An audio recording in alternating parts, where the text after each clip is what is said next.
भूखा मारेगी क्या बहू? रसोई के बाहर खड़ी खड़ी सरला बेहोश हो जाती है। सभी उसे लेकर फौरन कमरे में जाते हैं और उसके चेहरे पर पानी छिड़कने लगते हैं। ये सब तेरे ही कारण हुआ है बहू।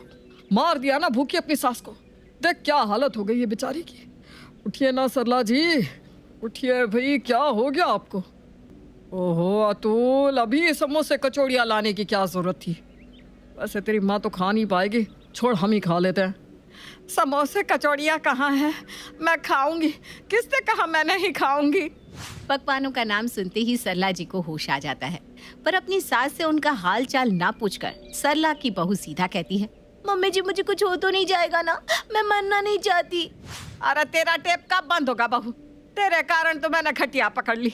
तुझे क्या होगा? तेरी हरकतों से तो हमें यहाँ अपनी जान पर आते दिख रहा है। वैसे कहाँ है जी समोसे?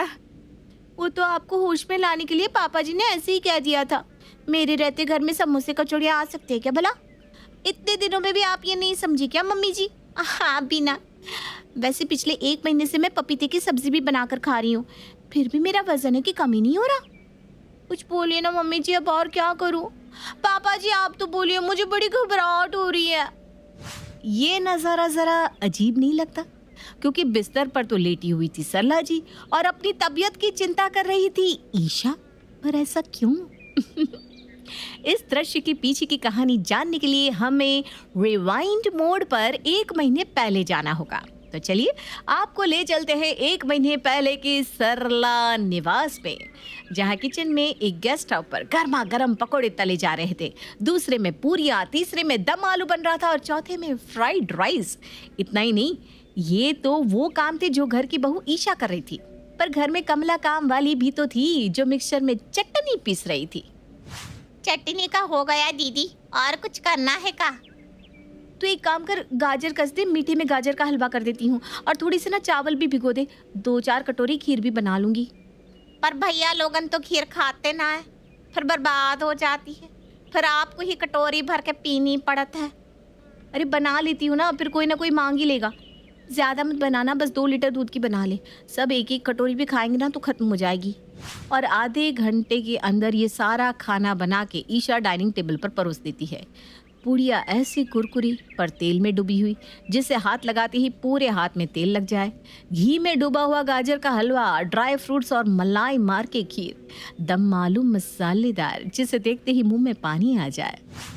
इतना तेल मसाला डालकर खाना क्यों बनाती है बहू? कल रात का ही खाना इतना भारी हो गया था, अभी तक पचा नहीं है मुझे। सीने में जलन हो रही है स्वलग। कम से कम पूरियों का तेल तो ठीक से छाना कर। आयशा जरा मसाला कम डाला करो और तेल भी। आजकल देखा नहीं कितनी बीमारियां हो रही है लोगों को। अतुल की बात पर ध्यान न देते हुए ईशा पूरियां और पकोड़े खाती जाती है। 3 पूरी का तो पेट है तुम्हारा, 6 पूरियां खा गई हो। तेल देख रही हो कितना ज्यादा तेल है? इतना तेल खाओगी तो तबीयत खराब हो जाएगी। ओह, मतलब आप लोग अब मेरे खाने पर भी रोक टोक करेंगे? अच्छी बात है, नहीं खाती मैं खाना, आप लोग ही खा लीजिए। ईशा ऐसे गुस्से में अपनी थाली के साथ साथ 10-20 पूरियां उठाकर अपने कमरे में चली जाती है। हाँ, आपने बिल्कुल सही सुना, कुछ ऐसी ही थी ईशा, जिसे मसालेदार खाने का इतना शौक था कि हफ्ते में कम से कम 4-5 बार रेस्टोरेंट जाए बिना उसे शांति मिलती नहीं थी। और इसी तरह एक दिन वो अपनी सहेलियों के साथ एक रेस्टोरेंट में जाती है। भैया मेरे लिए वो वही हमेशा वाला फ्राइड राइस और दम आलू, बिल्कुल मसालेदार बनाइएगा। पिछली बार वो मज़ा नहीं आया था, लग ही नहीं रहा था कि आपने कोई तेल डाला है। अच्छे से बनाइएगा, मैं कोई डाइटिंग पर थोड़ी ना हूँ। डाइटिंग पर नहीं है तो क्या हो गया? इतना ऑयली खाना ऐसे भी सही नहीं है। आजकल देख नहीं रही है, न जाने किसे कब कौन सी बीमारी हो जाए। मैं तो भाई रेगुलर चेकअप भी करवाती रहती हूँ। मैं तो भाई जिंदा दिल हूँ, खुद का ध्यान रखने के लिए अच्छा खाना खाती हूँ। अब फेस पर ग्लो चाहिए तो मन खुश भी तो होना चाहिए, और मन तो अच्छा खाना खाकर ही खुश होता है। पर ये सिर्फ टेस्टी है, शरीर के लिए अच्छा नहीं है। और तू अभी अभी तो हमारे साथ गुपचुप और चाट खाकर आई है, यहाँ पर फिर से इतना हैवी खाना। प्रिया मेरी जिठानी पता है, मेरे कहने पर रेगुलर चेकअप करवाने गई मेरे साथ, और उसे फैटी लिवर आ गया। अब डॉक्टर ने उसे वज़न कम करने को कहा है। बाहर का सारा खाना एक बार में बंद, तो कभी ऐसी नौबत ना आए, इसलिए खुद की डाइट कंट्रोल करके चलना चाहिए। मैं तो कहती हूँ तुझे भी एक बार अपना रेगुलर चेकअप करवा ही लेना चाहिए। Fatty liver? अरे मुझे कुछ नहीं हो सकता, मैं तो भली चंगी हूँ। मुझे अभी बहुत जीना है, कम से कम 90 साल। तुम भी क्या इतने अच्छे माहौल में क्या बातें लेकर बैठ गई? मुझे कुछ नहीं होगा। ये नेगेटिव बातें ना मेरे सामने मत कर। यूं तो ईशा केया को चुप रहने को कह देती है, पर ये बात उसके दिमाग में घूमती रहती है, क्योंकि ईशा को खुद से बड़ा प्यार था। उसके लिए वो खुद ही सब कुछ थी और इसी कारण वो अपना ब्लड टेस्ट करवाती है और जो ना होना था वो हो जाता है। 2 दिन बाद ईशा के रिपोर्ट्स आते हैं। हाँ, अब क्या होगा? ये क्या हो गया? नहीं, मेरा दिल, मुझे हार्ट अटैक आ रहा है। अरे क्या हुआ बहू, सीने में दर्द हो रहा है क्या? रुको अभी डॉक्टर को फोन करता हूँ। अरे अतुल देख तो बहू को क्या हो रहा है। एक हाथ से अपना सीना पकड़े ईशा सोफे पर गिर जाती है, जिससे पूरे घर में भागा दौड़ी मच जाती है। लगता है इसे हार्ट अटैक आ रहा है। ऐसा कुछ नहीं होना चाहिए मम्मी, मुझे बहुत घबराहट हो रही है। मुझे कुछ क्यों होगा? जो होना है मेरे दुश्मनों को। मुझे कुछ नहीं हुआ, पर हो भी सकता है, मतलब अरे देखो ना, ये रिपोर्ट देखो, मुझे कोलेस्ट्रॉल है मम्मी जी, मुझे कोलेस्ट्रॉल। मुझे कुछ हो नहीं जाएगा ना मम्मी जी, मुझे ना बहुत घबराहट हो रही है। अरे पर ये कोलेस्ट्रॉल है क्या बेटा? पेट्रोल सुना था, कोलेस्ट्रॉल क्या है? दीदी, हम 2 दिन गांव को क्या गए, आप तो बिस्तर पर आ गई। आपको कोलेस्ट्रॉल हो गया क्या? रमेश भैया तो इसी में निकल लिए थे दीदी। क्या कुछ भी बोल रही है आप? आजकल ये नॉर्मल है, ऑयली वगैरह खाने से हो जाता है। वैसे ज़्यादा नहीं है, बॉर्डर लाइन है, 0 पॉइंट ज़्यादा है बस। ईशा इट्स नॉर्मल यार, बस थोड़ा सा प्रिकॉशन लेना होगा। प्रिकॉशन? अब तुम देखो सब बस। और क्या था, उसी शान से ईशा अपने रसोई के रिफाइंड ऑयल को मस्टर्ड ऑयल से रिप्लेस कर देती है। और बता कमला, और क्या करूं?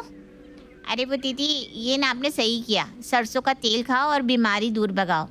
मेरे घर पर तो हम सब यही सरसों का तेल शरीर पर लगाते हैं, कोई लोशन वोशन नहीं लगाती।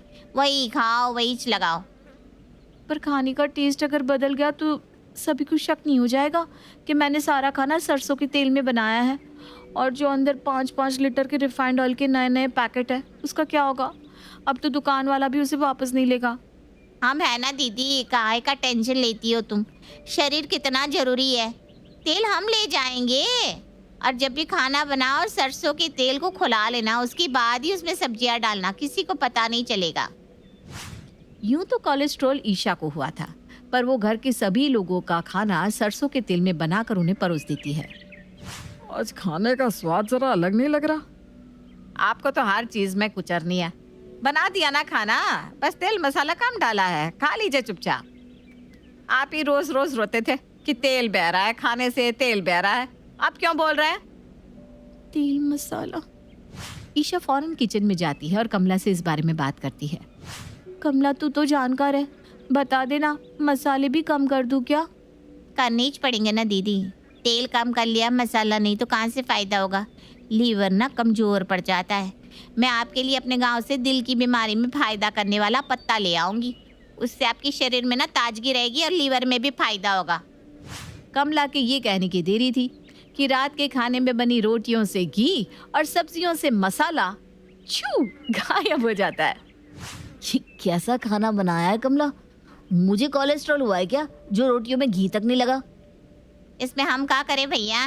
दीदी ने कहा था अगर सबकी रोटियों में घी लगता देखेगी तो उन्हें भी घी की रोटियां खाने का मन करेगा, इसलिए अब से किसी की भी रोटियों में घी नहीं लगेगा।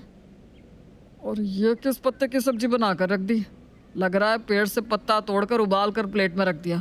अबे तुम लोगों को जो करना है करो, ऐसा खाना खाकर मुझे बिस्तर पर नहीं पड़ना। मैं जो मिर्ची का अचार लेकर आया था वही अचार और रोटी दे दो भाई मुझे।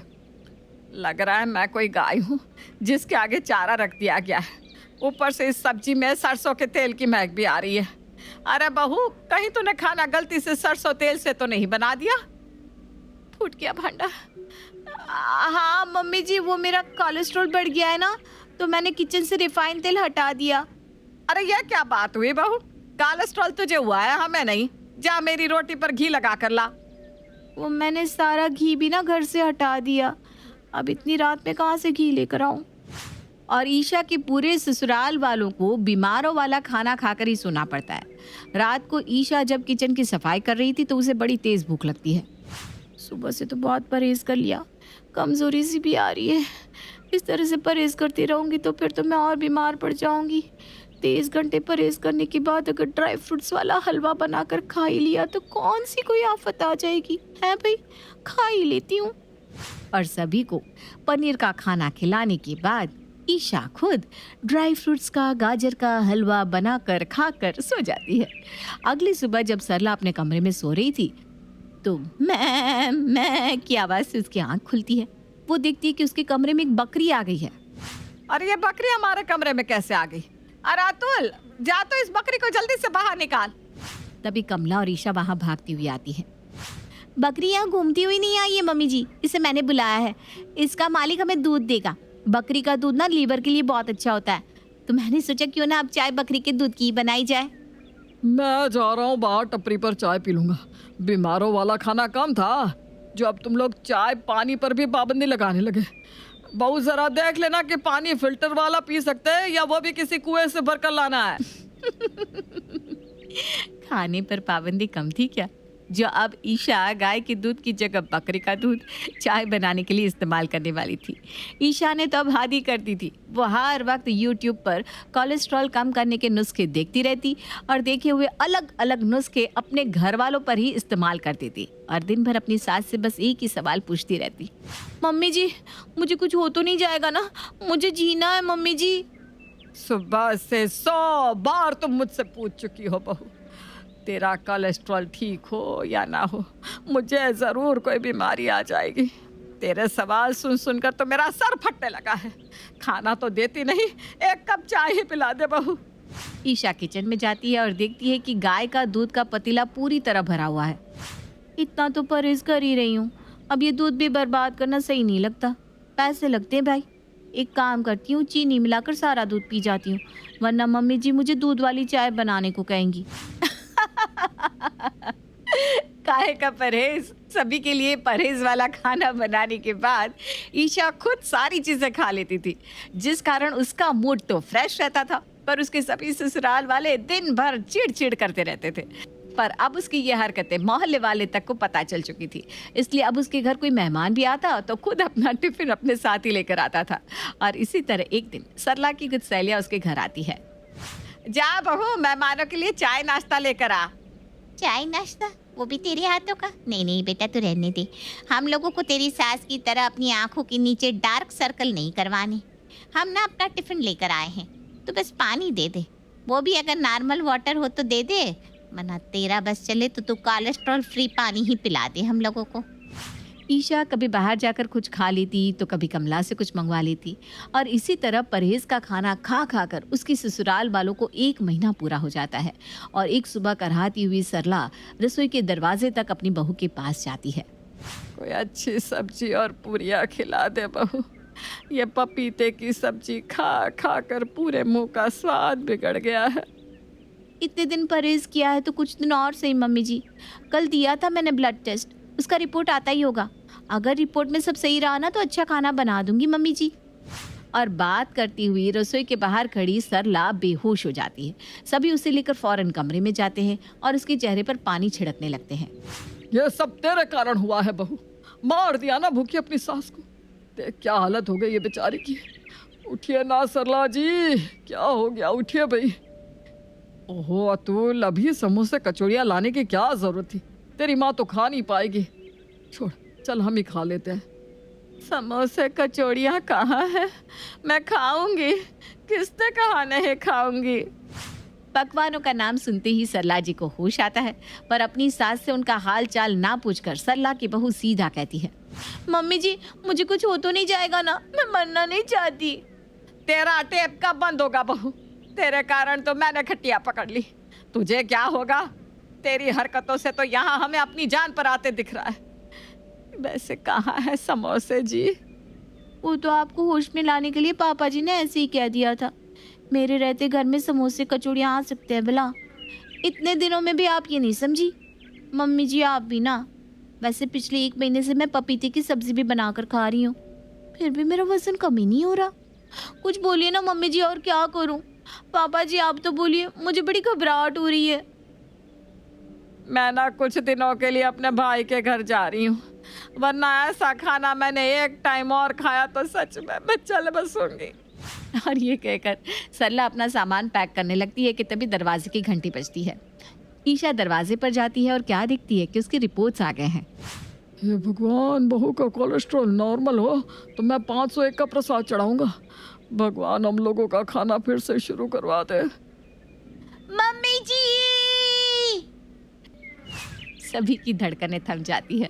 आखिर रिपोर्ट में क्या होगा, क्या होगा? क्या ईशा का कोलेस्ट्रॉल बढ़ गया होगा या ठीक हो गया होगा? क्या अभी भी उन्हें बकरी के दूध की चाय पीनी पड़ेगी या उन्हें गाय के दूध की चाय मिलेगी? ऐसे न जाने और कितने ही सवाल सभी के दिमाग में घूम रहे थे कि तभी घर के सन्नाटे को चीरती हुई सरला जी कहती हैं, मैं निकलूं क्या रुकूं?